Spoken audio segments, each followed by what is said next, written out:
Oh, how kindly hast thou led me, Heavenly Father, day by day, found my dwelling, clothed and fed me, furnished friends to cheer my way. Didst thou bless me, didst thou chasten, with thy smile or with thy rod? 'Twas that still my step might hasten homeward, heavenward to my God. Oh, how slowly have I often followed where thy hand would draw. How thy kindness failed to soften, how thy chastening failed to awe.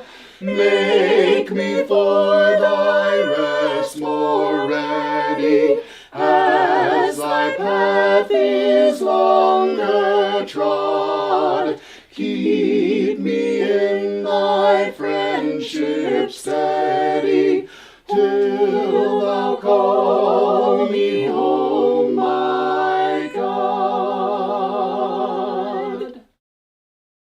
Well, hello everyone. I'm really glad you're watching tonight. Hope everybody's doing well. We are, I think, officially done with our quarantine, but tomorrow we get out for the first time, and that's going to be pretty wonderful. Really excited about that.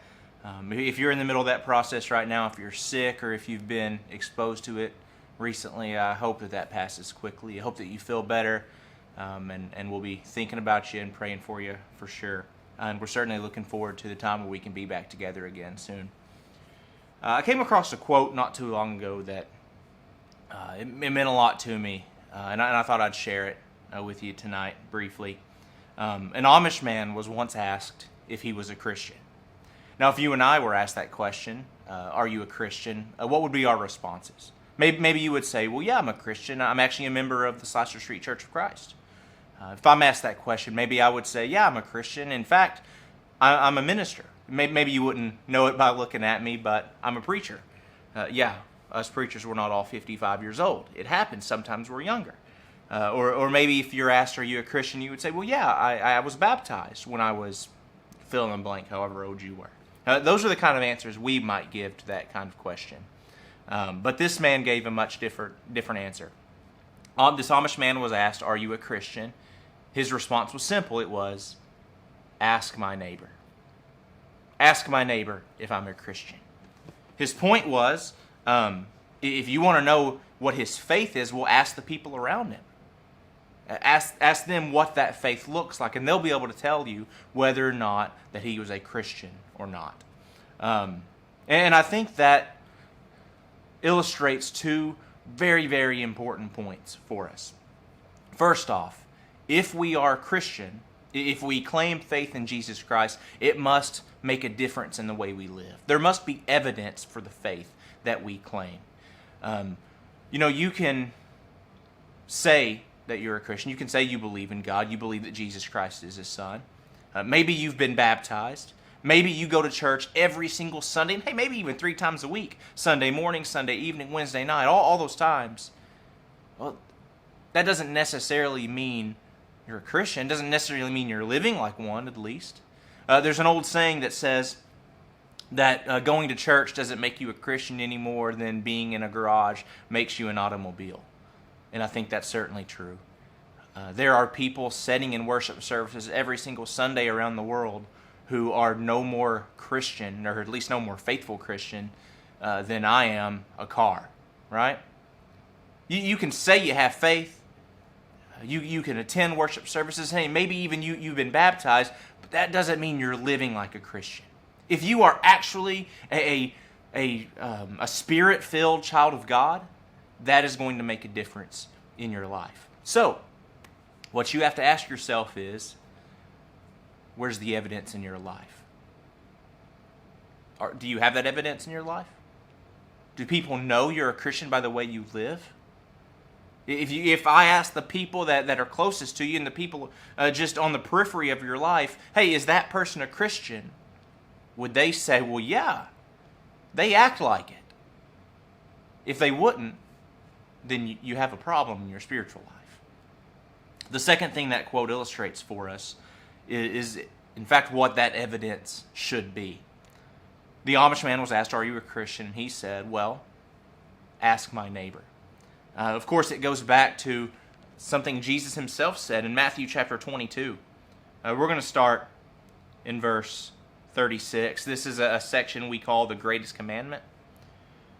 And some scribes, some Pharisees and Sadducees had come to Jesus, and one of these lawyers asked him, was going to ask him a question. It says, Teacher, which is the greatest commandment in the law? And Jesus said to him, you shall love the Lord your God with all your heart, with all your soul, and with all your mind. Meaning love God with every fiber of your being, everything you have. He says this is the great and first commandment, but he doesn't end there. He says, and a second is like it, meaning there's a second commandment that is intertwined with that first one of loving God with everything you have.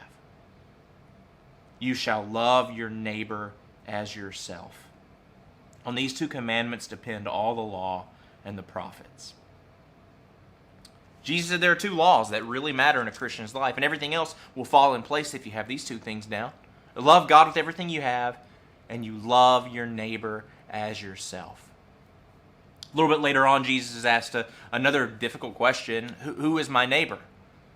Jesus tells this elaborate story, the Good Samaritan, you might remember that.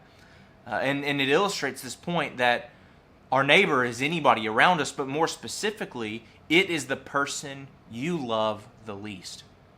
It's the group of people or the specific person that you don't care about normally, the person that you write off, the person you don't make time for. That's your neighbor. That's the person you're supposed to love. He uses the illustration of a Samaritan, the person that to a Jewish audience, these are the people that they are conditioned to hate. They're the people that it's okay to hate. But still, Jesus says, that's your neighbor. That's the person you have to love. There's another old saying that I really love. It says, you love God only as much as you love the person you love the least. Does that make sense? The love you have for God is equal to the love you have for the person that you love the least. So who is that in your life? Who's the person or the group of people that you don't like very much? That you write off? That you don't make time for? That you don't listen to? Who is that? That's how much you love God. Are you okay with that? Is that an acceptable amount of love for you to have for your God? Do you have the evidence in your life? Is that evidence displayed by how you love the people around you, even the people you love the least?